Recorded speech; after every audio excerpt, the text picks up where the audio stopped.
Okay, so hello students, कैसे हैं आप सब? आप आई होप आप सब अच्छे होंगे और अपना मैथ्स में ध्यान लगाने की कोशिश कर रहे होंगे, अपनी प्रॉब्लम्स को सॉल्व कर रहे होंगे एज यूजुअल। जो हमारे कॉन्सेप्ट होते हैं। चलिए भाई, मैं काफ़ी दिनों से जो है वीडियोस नहीं डाल पा रही थी, मैं थोड़ा सा बिजी थी, इसलिए आज हम अपना नया कॉन्सेप्ट शुरू करते हैं। ठीक है, तो जो आज हम अपना कॉन्सेप्ट उठा रहे हैं वो बेसिकली हमारी 7th क्लास का चैप्टर है, जो कि है चैप्टर सिंपल इक्वेशंस का। ठीक है, एक सेकेंड जरा।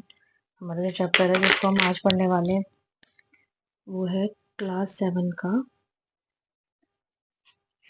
Simple equations chapter.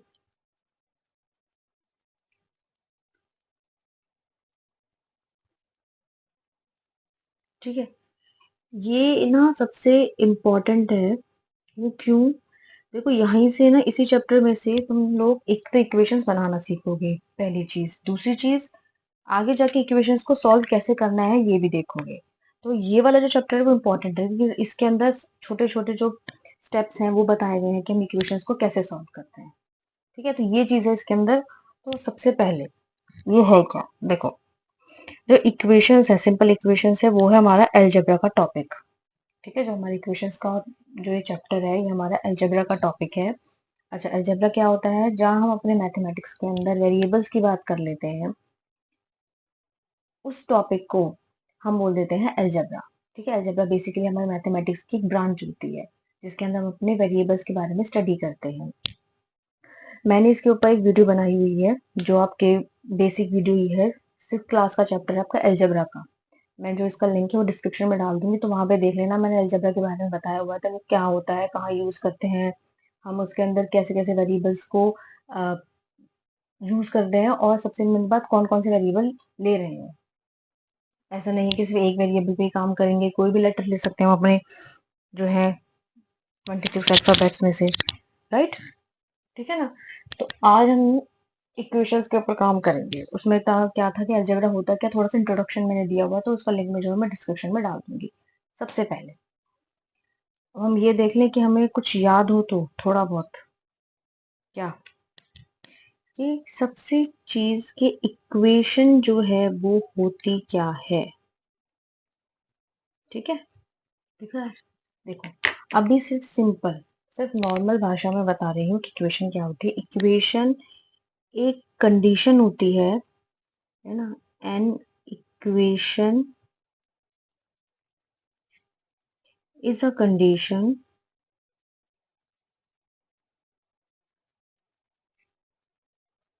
on variable।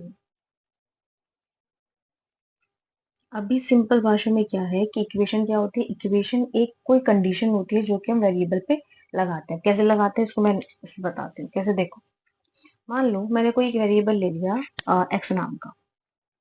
ठीक है, मैंने इक्वेशन जैसे बनानी उसमें बताई हुई है जगह के चैप्टर में, अगर देखनी हो तो उसमें देख लेना। ठीक है, मैंने एक वेरिएबल लिया एक्स नाम का। ठीक है, उसके आगे मैंने बोला कि इस वेरिएबल को 6 से मल्टीप्लाई कर दो। ठीक है, फिर मैंने कहा कि अभी जो रिजल्ट आया है ना, इसको इसमें 5 प्लस कर दो। तो हमने क्या किया, हमने जो एक्स वेरिएबल है उसके ऊपर एक कंडीशन लगाई। क्या कंडीशन लगाई? कि उसको पहले मैंने 6 से मल्टीप्लाई कर दिया, फिर जो रिजल्ट आया उसको मैंने प्लस में, उसमें 5 प्लस कर दिया। तो जो इस तरह की चीजें होती हैं, कि इस तरह की जो हम स्टेटमेंट बनाते हैं, स्टेटमेंट नहीं बोलेंगे, एक्सप्रेशंस बनाते हैं, उसको हम बोल देते हैं इक्वेशंस। अब इनके भी अलग अलग नाम है। कैसे नाम है बताती हूँ।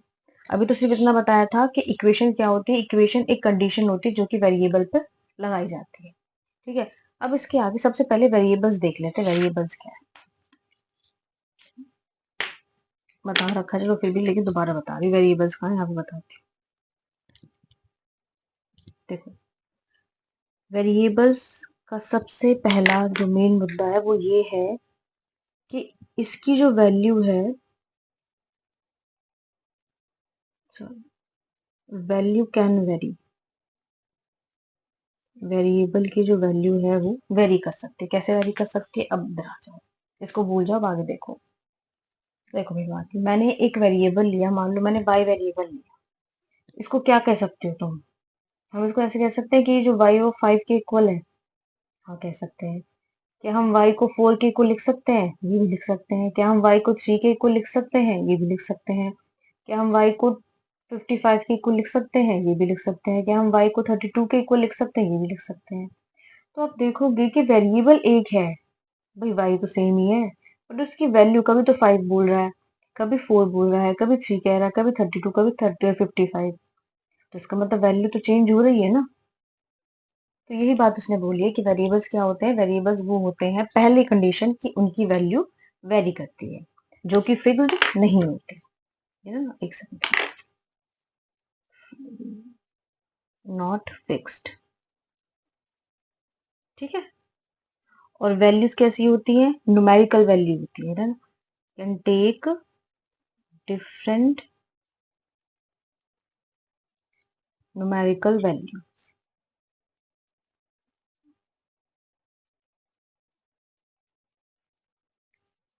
ठीक है। देखो जैसे कि ये न्यूमेरिकल वैल्यूज ही तो है, 5, 4, 3, 32, 55, कोई भी नंबर हो सकता है, ठीक है। अब आता है कि हम वेरिएबल्स का यूज कैसे करते हैं। देखो वेरिएबल्स का यूज जो है वो हम एक्सप्रेशन बनाने में यूज करते हैं, ठीक है। By using this we make expressions, ठीक है जी। ये हमारी अगली इसकी डेफिनेशन में आप कैसे, देखो मैं ये लिख देती हूँ इसको इक्वेशन में। हाँ चलो, मैंने एक वेरिएबल लिया जेड, जेड नहीं, चलो जेड ही लेते हैं, जेड लिया, ठीक है। अब जेड के आगे मैं क्या करता हूँ, सिंपल वेरिएबल है, अभी तो कुछ नहीं किया इसके अंदर, मैंने क्या किया, इसको कर दिया 4 से मल्टीप्लाई, ठीक है। फिर इसके अंदर मैंने ऐड कर दिया जो 3, तो ये क्या बन गया, ये बन गया एक्सप्रेशन। इक्वेशन कैसे बनेगा ये मैं बाद में बताऊंगी, पहले भी क्या बनाइए, एक्सप्रेशन, ठीक है। अगला वेरिएबल लिया मैंने, मान लो इस बार ले लिया टी, इसको मैंने मल्टीप्लाई किया 6 से, डिवाइड भी कर सकते हैं, जरूरी नहीं है कि हर पर मल्टीप्लाई करना है। और इसमें से मैंने 4 माइनस कर दिया, तो ये क्या बना, ये बना हमारा एक्सप्रेशन, ठीक है जी। चलो अब अगला वेरिएबल ले लेते हैं, वेरिएबल्स तो कुछ भी ले सकते हैं। मान लो इस बार मैंने ले लिया, एक सेकंड सॉरी, टी की जगह पी ले लेते हैं, इस बार मैंने पी ले लिया। और पी में क्या करा, मैंने डायरेक्ट +4 कर दिया, 10 कर दिया, तुम्हारी मर्जी है। तो ये क्या बना, ये भी बना एक एक्सप्रेशन, ठीक है। इस बार मैंने ले लिया एल, एल में मैंने 55 मल्टीप्लाई किया और मैंने 10 प्लस कर दिया, माइनस कर दिया, तुम्हारी मर्जी है। तो ये क्या बना, ये बना एक्सप्रेशन। तो देखा वेरिएबल्स का यूज करके हमने क्या बनाए। तो ये जो इस टाइप की जो ये बन रही है, इन सबको हम बोलते हैं एक्सप्रेशंस। तो आपसे कोई बोले कि भाई, कोई मेरे सामने ही बोल देता है कि ये बताओ कि 2z + 5 क्या है, तो आप बोलोगे ये एक वेरिएबल है, सॉरी सॉरी सॉरी, ये एक एक्सप्रेशन है, ये एक वेरिएबल है। और अगर ये कंप्लीट पूछे कि भाई ये क्या है, ये जो बना है, ये बोलोगे तुम भाई ये एक्सप्रेशन है। और फिर उसमें पूछता है कि ये बताओ कि इसके अंदर ये जेड क्या है, तो इसके अंदर बोलोगे ये जेड जो है ये वेरिएबल है, ठीक है ना। अब जैसे मान लो मैं दोबारा लिख देती हूँ 3t - 2, कोई पूछे बताओ ये चीज क्या है, तो आप बोलोगे कि ये एक एक्सप्रेशन है। आगे क्या होगा तो हम बताते हैं। तो वेरिएबल का यूज करके हमने क्या बनाए, by using this we make expressions, ठीक है। अच्छा अब अगला क्या है, वो कहता है एक्सप्रेशंस कैसे बनेंगे, एक्सप्रेशंस क्या बनेंगे, कह रहा है कि एक्सप्रेशंस फॉर्म्ड बाय, लिख देती हूँ expressions formed by performing operations. कैसे ऑपरेशंस, हमारे एडिशन के, सब्ट्रैक्शन के, मल्टीप्लिकेशन के और डिवीजन के। तो वो बोल रहा है कि पहले उसने बोला कि हम इसका यूज करके एक्सप्रेशंस बनाएंगे, ठीक है। एक्सप्रेशंस कैसे बनेंगे, एक्सप्रेशंस ऐसे बनेंगे जब हम इस वेरिएबल के ऊपर अपने जो ऑपरेशंस हैं वो अप्लाई करेंगे। कौन कौन से, प्लस माइनस मल्टीप्लाई डिवीजन के। अब वो कैसे ऑपरेशंस अप्लाई करें, देखो मैं अगर इसकी बात करूं p + 4 की, तो ये क्या है, p एक वेरिएबल है जिसके अंदर मैंने 4 ऐड कर दिया, तो ये ऑपरेशन ही तो परफॉर्म हुआ, तभी तो एक्सप्रेशन बना हमारा, ठीक है। यहाँ आ जाओ, मान लो ये है 55 एल, सॉरी 55L। तो ये L के साथ मैंने क्या करा, 55 को मल्टीप्लाई किया, आगे ऑपरेशन, फिर इसको मैंने 10 से मल्टीप्लाई किया, आ गया एक और ऑपरेशन। यहाँ 2 ऑपरेशन लग गए, वहां पे एक ऑपरेशन लगा था, तो क्या बना ये बना एक्सप्रेशन हमारा। तो वही चीज तो बोल रहा है। अब दोबारा आ जाए, डिवीजन का नहीं बताया, वो बता देती हूँ। जैसे मान लो T है, वो कहे कि मैं 4 से डिवाइड कर रहा हूँ और उसके बाद जो भी आंसर आएगा उसको 3 से प्लस कर रहा हूँ। देखो ये एक ऑपरेशन हो गया, एक ऑपरेशन ये हो गया। तो इसी तरह से हम वेरिएबल्स के ऊपर हमारे जो 4 ऑपरेशंस हैं उनको अप्लाई करते हैं और उनकी हेल्प से हम अपने एक्सप्रेशंस को फॉर्म करते हैं। ठीक है, अब ये बात होगी। अब अगला सुनो। अब हमारे अंदर ना देखो 3 चीजें हैं। अब मैं इक्वालिटी का पहले बताऊं, 3 चीजों का पहले बताऊं। चलो पहले इक्वालिटी का बता। देखो ये 3 जो अब मैं बता रही हूँ ना, अभी ये बहुत इंपॉर्टेंट है, इसके बिहाफ पे तुम सब चीज साइंस से कर लोगे। देखो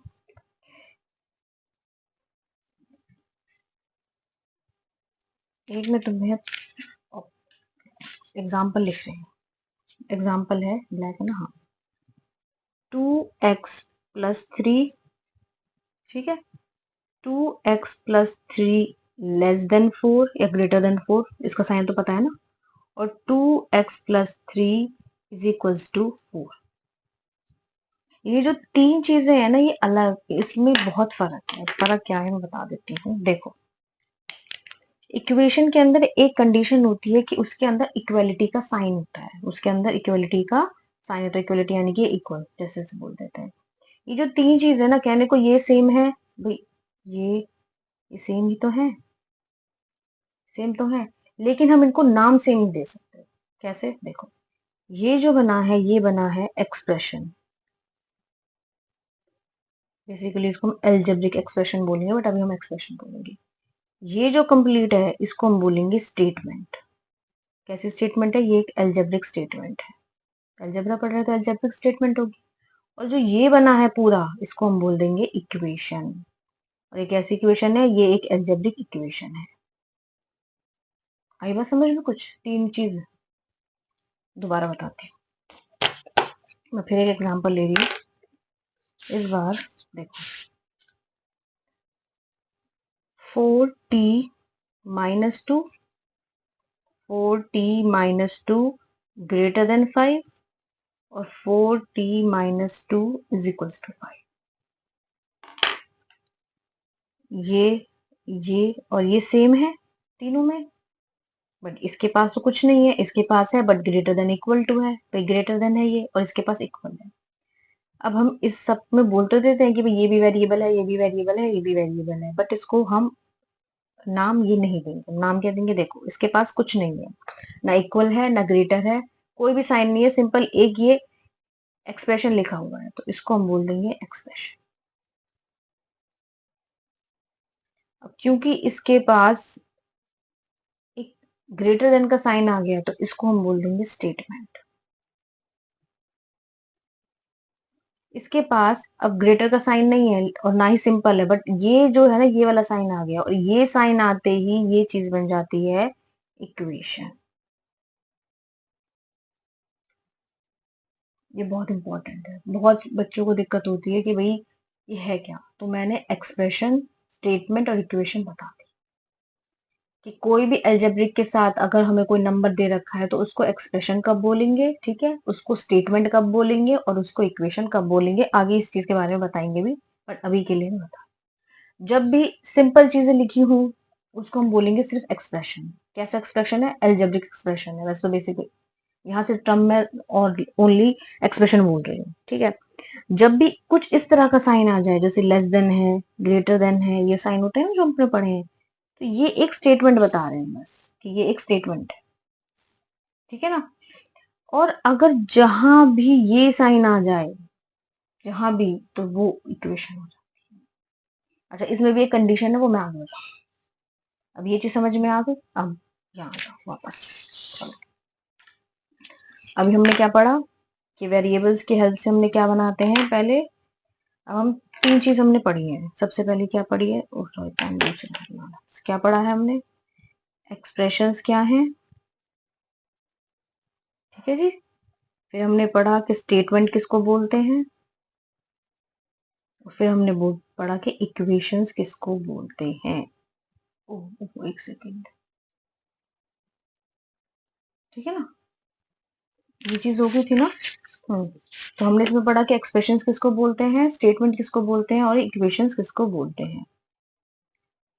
ये चीज बड़ी, इसमें होल्ड करना था। ओके स्टूडेंट्स, ये वीडियो जो है मैं दोबारा बना रही हूँ क्योंकि पता नहीं किसी वजह से वीडियो अपलोड नहीं हो पाई है, दिक्कत हो गई थी उसके अंदर, तो इसलिए मैं इस चीज को दोबारा समझा रही हूँ। देखो अभी जो इससे पहले की आप वीडियो देखोगे ना, उसमें हम लोगों ने यहाँ तक कर लिया था कि एक्सप्रेशंस क्या होते हैं, स्टेटमेंट्स क्या होती है और इक्वेशंस क्या होती है। ठीक है, उसके अंदर डिस्टिंग्विश भी कर लिया था कि एक्सप्रेशन किसको बोलेंगे, स्टेटमेंट किसको बोलेंगे और इक्वेशंस किसके बोलेंगे। ठीक है, अब हम वापस आ जाते हैं कि हम इक्वेशन होती क्या है, क्योंकि हम बेसिकली पढ़ तो उसी के बारे में रहे थे। तो सबसे पहले हमने इसके एक पॉइंट लिखा था, an equation is a condition on variable. ठीक है, इक्वेशन जो है वो कंडीशन, हमारे वेरिएबल के ऊपर कंडीशन होती है। कैसी होती है वो, ऐसे थी जैसे कि ये हमने वेरिएबल के ऊपर ही कंडीशन लगा देते सारी। ठीक है ना, तो सबसे पहला पॉइंट तो ये हो गया था हमारा कि इक्वेशन जो है वो हम किसी वेरिएबल पर कोई कंडीशन अप्लाई करते हैं, उसको हम इक्वेशन बोल देते हैं। अगला हम पढ़ रहे थे इक्वलिटी साइन का। इक्वलिटी साइन का क्या पढ़ रहे थे कि हमेशा इक्वेशन के अंदर एक इक्वलिटी साइन होगा जो कि इस तरह से दिखता होगा। ठीक है, हमेशा जो हमारी इक्वेशन होगी उसके अंदर इक्वलिटी का साइन होगा जो इस तरह से दिखता होगा, और वो कैसे दिखाती है,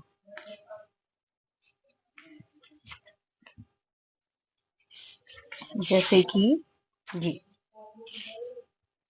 हमने अभी इक्वेशन पढ़ी। देखो यहाँ पे सिंपल एक्सप्रेशन सिंपल था बिना इक्वेशन के।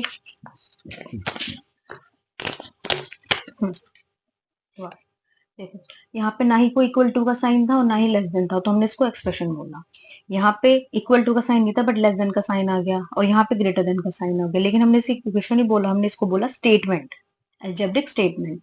लेकिन जब हम यहाँ आए हमने देखा यहाँ पे इक्वलिटी का साइन है, तो इसको हम बोलते हैं इक्वेशन। तो इसलिए उसने बोला इक्वेशन के अंदर हमेशा एक इक्वलिटी का साइन होगा जिसको हम बोलते हैं इक्वल। अच्छा, अब अगली बात आ जाती है कि ये जो इक्वलिटी का साइन है ये हमें क्या शो करेगा। जो हमारा इक्वलिटी का साइन है वो हमें क्या शो करेगा। देखो इक्वलिटी का साइन हमेशा हमें दिखाएगा कि जो भी चीज लेफ्ट हैंड में साइड है और जो भी चीज राइट हैंड साइड है वो आपस में इक्वल होगा। जैसे कि ये इक्वलिटी का साइन हमें क्या शो करेगा, इक्वलिटी का साइन हमें ये शो करेगा कि जो भी चीज लेफ्ट हैंड साइड है और जो भी चीज उसके राइट हैंड साइड है इस इक्वलिटी के साइन के, वो हमेशा आपस में इक्वल है। ठीक है जी, वो कैसे, वो ऐसे जैसे कि 4t-3 इज इक्वल्स टू 25। ये एक इक्वेशन है, और ये इक्वेशन हमें क्या दे रही है कि जो भी लेफ्ट हैंड साइड है, जो भी चीज हमारा एक्सप्रेशन लेफ्ट हैंड साइड है वो इस नंबर के इक्वल है।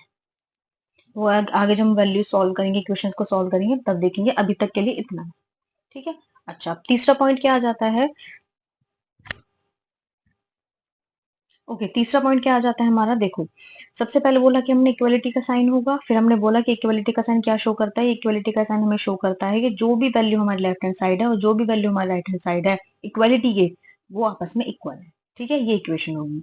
फिर उसने कहा कि इस इक्वल साइन के अलावा अगर इन दोनों के बीच में कुछ भी प्रेजेंट है ना, वो इक्वेशन नहीं है।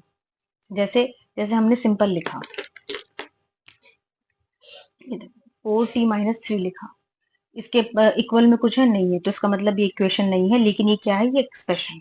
अभी पीछे हमने पढ़ा। ठीक है, फिर हम अगले पे आ गए। नेक्स्ट हमने देखा कि 4t-3 लेस देन 25 है, इक्वल का साइन नहीं है, और यहाँ भी देखोगे तो इक्वल का साइन नहीं है, तो इसका मतलब ये इक्वेशन नहीं है। ये क्या है, ये एक स्टेटमेंट है।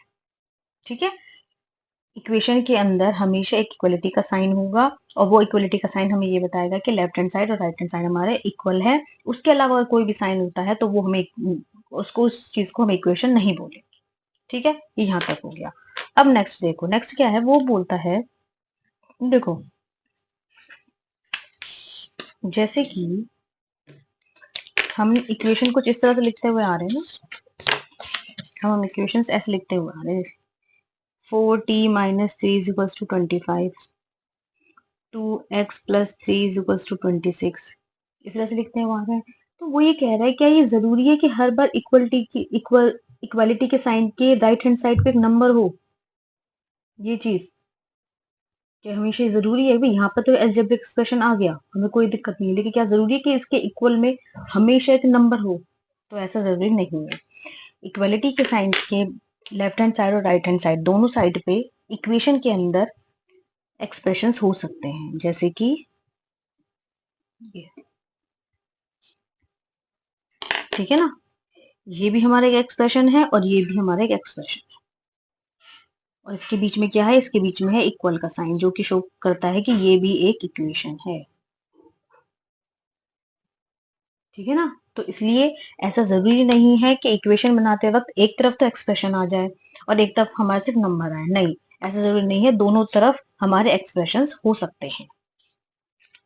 और यही चीज इसमें ही बता रहा है, देखो ये बोल रहा है कि हमारी इक्वलिटी के साइन के दोनों तरफ हमारे एक्सप्रेशंस हो सकते हैं, जैसे कि इसके अंदर हो गया। अच्छा, अभी हमने पहले क्या देखा कि इक्वेशन क्या है? इक्वेशन एक कंडीशन है जो कि वेरिएबल पे लगी है। फिर हमने देखा कि इक्वेशन के अंदर हमेशा एक इक्वलिटी का साइन होगा। इक्वलिटी का साइन क्या शो करेगा? कि हमारे इक्वल साइन के लेफ्ट हैंड साइड में जो भी होगा वो राइट हैंड साइड के इक्वल होगा, जैसे कि ये, ठीक है। उसके बाद हमने क्या पढ़ा? उसके बाद हमने देखा कि भाई अगर इक्वल साइन के अलावा और कुछ भी है ना, तो वो इसे हम इक्वेशन नहीं बोलेंगे, जैसे कि ये यहाँ पर कुछ नहीं है इसके इक्वल में या फिर ग्रेटर देन में, यहाँ पे इक्वल साइन के अलावा लेफ्ट वो लेस देन और ग्रेटर देन है, तो ये इक्वेशन नहीं है, ये एक स्टेटमेंट है, ठीक है। तो हमेशा हमारी इक्वेशन में एक इक्वल का साइन रहना जरूरी है। फिर उसने कहा कि क्या ऐसा जरूरी है कि एक तरफ से एक्सप्रेशन हो इक्वल साइन के, दूसरी तरफ कोई नंबर हो तभी हम उसको इक्वेशन बोलेंगे? तो ऐसा नहीं है। इक्वेशन के अंदर दोनों तरफ हमारे एक्सप्रेशन हो सकते हैं और उसको हम इक्वेशन बोल सकते हैं। ऐसा जरूरी नहीं कि एक तरफ एक्सप्रेशन हो और दूसरी तरफ नंबर हो तभी हम उसको इक्वेशन बोलेंगे, हम इसको भी इक्वेशन बोल सकते हैं, ठीक है। अच्छा, अब अगला पॉइंट क्या कह रहा है?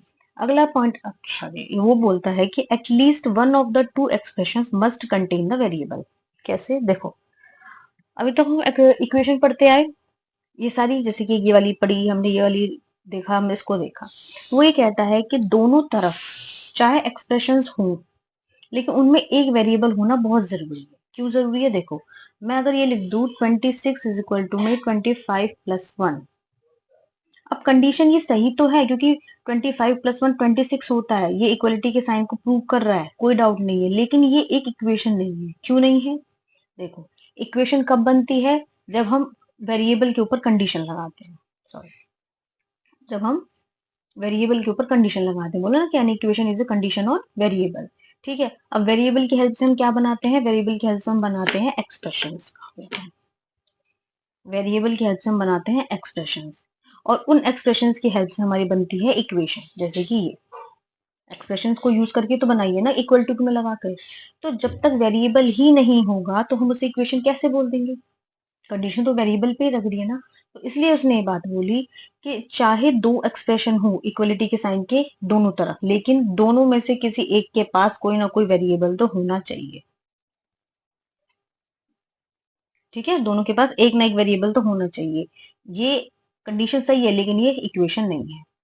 मैं ऐसे लिख दूं 35 = में 20+15, ये सही है, कोई दिक्कत नहीं है, बट ये इक्वेशन नहीं। क्यों? क्योंकि दोनों साइड में से एक भी तरफ कोई वेरिएबल नहीं है। वहीं पर अगर ऐसे हो जाए 35 = 20x+15, हम इसको अब इक्वेशन बोल देंगे। क्यों? क्योंकि अब हमारे पास एक वेरिएबल आ गया, ठीक है ना।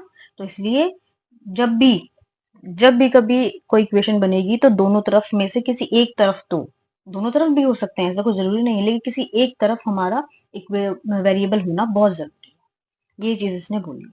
चलो जी, अब अगला पॉइंट देखते हैं। हाँ, अब देखो,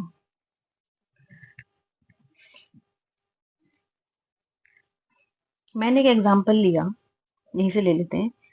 4t - 3 = 25, या फिर इसको छोड़ो, पहले यहाँ आओ। 26 = 25+1 और 25+1 = 26, इन दोनों में क्या फर्क है? कौन सा सही है कौन सा गलत है? बताओ, कौन सा सही है कौन सा गलत है? अब आप कहोगे कि ये भी सही है और ये भी सही है, बस क्या करा है कि इस पूरे को उठाकर इस साइड ले आए हैं और इस पूरे को उठाकर उस साइड ले आए हैं, पूरे को उठाकर कंप्लीट। दोबारा बात बोल रही हूँ, एक एग्जाम्पल और लिखती हूँ इसी चीज का, जैसे कि ये 35 = 20+15 और 20 + 15 इज इक्वल टू 35। अगेन वही चीज, अब बताओ कि दोनों में से कौन सा सही है कौन सा गलत है, इन दोनों में से। अब आप बोलोगे ये भी सही है और ये भी सही है, ठीक। गलत क्या बोलेंगे हम, कुछ भी नहीं। बस क्या किया हमने कि इस पूरे को उठाकर हम इस साइड ले आए हैं और इस पूरे को उठाकर हम उस साइड ले आए, ये चीज तो हुआ है। तो क्या ये काम हम इक्वेशन के साथ कर सकते हैं, देखते हैं चलो। जैसे कि ये है, इसको मैं और करके 25 इज इक्वल टू 4t - 3 लिख दूं। लिख दिया, हाँ लिख दिया। अब बताओ कि क्या गलत है क्या सही है। अब आप कहोगे सही है, क्यों, इस पूरे को उठाकर दूसरी तरफ ले गए हैं और इस वाले पूरे को उठाकर इस तरफ ले आए हैं, यही तो किया है। जब यहाँ ये बात सही हो सकती है तो यहाँ क्यों नहीं सही होगी, यहाँ भी सही है। तो इक्वालिटी के अंदर हम इंटरचेंज कर सकते हैं। जैसे कि एक और बता देती हूँ, 4t - 3 is equal to 2t + 3 और 2t + 3 is equal to 4t - 3। दोनों में से कौन सा सही कौन सा गलत, दोनों सही। क्यों, क्योंकि इस कंप्लीट को उठाकर इस तरफ ले गए और इस वाले कंप्लीट को उठाकर इस तरफ ले गए। ये बात ध्यान रखना जो मैं बोल रही हूँ, कंप्लीट एक्सप्रेशन को उठाया है हमने। आ रही बात समझ में, कंप्लीट एक्सप्रेशन को उठाया हमने। हमने सिर्फ ऐसा नहीं किया कि सिर्फ -3 को उठाकर उस तरफ ले गए, उसका बहुत फर्क है, वो आगे समझ में आएगा। मैंने कहा है कि हम पूरे एक्सप्रेशन को इस तरफ ले गए, इस वाले एक्सप्रेशन को इधर ले आए, तो ये चीज सेम रहेगी। तो उसने यही चीज उसने बोली है कि equation remain same when the expression on the left and the right side are interchange. मतलब हम जो भी एक्सप्रेशन है राइट साइड पे या लेफ्ट साइड पे, अगर आप आपस में दोनों को इंटरचेंज कर देते हैं तो कोई इक्वेशन पे फर्क नहीं पड़ेगा। जैसे कि ये 6x + 5 45 और 45 इज इक्वल टू 6x + 5, दोनों चीज सेम है, ये भी सही है और ये भी सही, ठीक है ना। चलो जी, ये पॉइंट हो गया। अब ये वाला पॉइंट बहुत इंपॉर्टेंट है भाई, ये जो मैं बताने जा रही हूँ ना अभी। वैसे तो मैंने अलजेब्रा की जो वीडियो बनाई है उसके अंदर मैंने ये पढ़ाया हुआ है, लेकिन फिर भी मैं दोबारा बता रही हूँ, ये बहुत जरूरी है। देखो ये टर्म आप हम मोस्टली सुनोगे, एक सेकंड जरा, ये वाली टर्म आप बहुत सुनोगे, सॉल्यूशन ऑफ द इक्वेशन। अब ये सॉल्यूशन ऑफ द इक्वेशन होता क्या है, देखो मेरे पास कोई एक इक्वेशन है, कहाँ गया,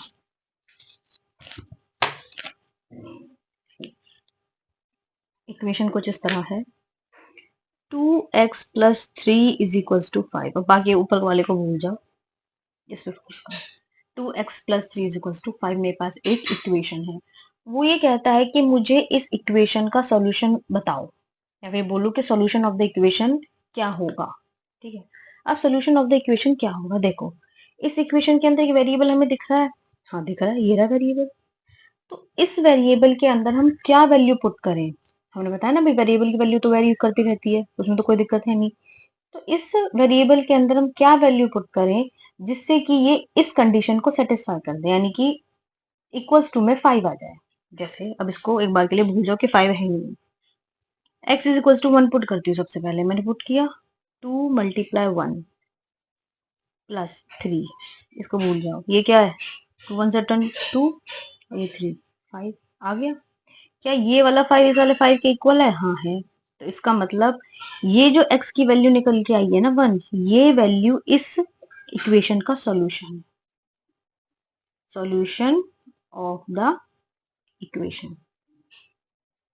क्या बोला मैंने कि ये जो x की वैल्यू आई है जिसने इस कंडीशन को सेटिस्फाई कर दिया, ये वैल्यू x की सॉल्यूशन ऑफ द इक्वेशन है। क्यों है, क्योंकि x की वैल्यू 1 पुट करने पर इसने इस कंडीशन को सेटिस्फाई कर दिया कि इसने हमें 5 ला के दे दिया।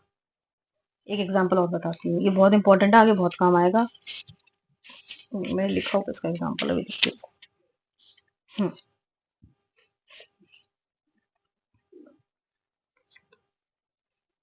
3y + 4 इज इक्वल्स टू 10, ठीक है जी। हाँ, वो कह रहा है कि इस इक्वेशन का सॉल्यूशन बताओ मुझे, बस सिंपल ऐसे बोल देगा वो कि इस इक्वेशन का सॉल्यूशन बताओ। तो देखो भैया सॉल्यूशन क्या है कि y एक वेरिएबल है, इसके अंदर मैं क्या वैल्यू पुट करूं जिससे कि मेरी इस कंडीशन को सेटिस्फाई कर दे कि 10 ला दे। तो सबसे पहले सबसे छोटा नंबर कौन सा है 1, मैंने y 1 पुट करा, आओ जो यहीं पर 3 × y प्लस 4, इसको भूल जाओ, क्या है 3 + 4 = 7। क्या 7 इसके इक्वल है? नहीं है। ठीक है, इसका मतलब ये वाली वैल्यू इस इक्वेशन का सॉल्यूशन नहीं है। अब अगले नंबर पे आ जाते हैं, 2। 1 के बाद 2 आएगा। अब इसके अंदर पुट करके देख लेते हैं कि 3 × 2 + 4, 3 × 2 6 + 4 10। क्या ये वाला 10 और ये वाला 10 इक्वल है आपस में? हाँ जी, इक्वल है,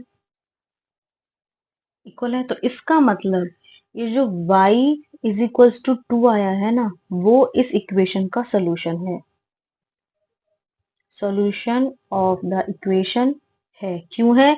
क्योंकि y की वैल्यू इसके अंदर 2 पुट करते ही इसने हमारी इस कंडीशन को सेटिस्फाई कर दिया। ठीक है ना, ऐसे करके आगे वैल्यूज को हम चेंज करते जाएंगे। ठीक है ना, समझ में आ गया सॉल्यूशन ऑफ द इक्वेशन क्या होता है? अब मैं इसका एक एग्जांपल और देखती हूँ, अगर मिल जाता है तो।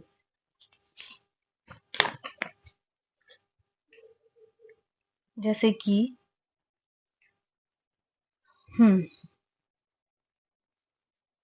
5z, इस बार वेरिएबल चेंज कर लेते हैं,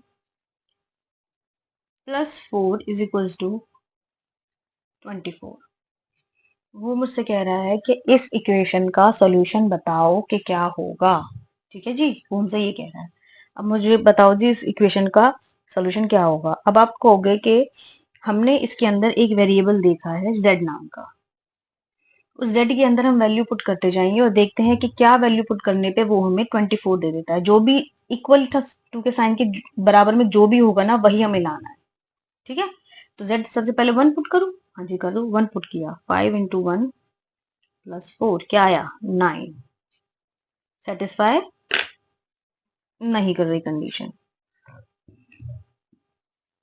अगला है, इसका मतलब ये कंडीशन सेटिस्फाई। अब कहें z = 2, 5 × 2 + 4, 5 दूनी 10 + 4 14। क्या कंडीशन को सेटिस्फाई कर रहा है? नहीं कर रहा, तो इसका मतलब यही सोल्यूशन नहीं है। चलो आगे चलते हैं। अब z पुट कर देते हैं 3, ये वाला इसके लिए।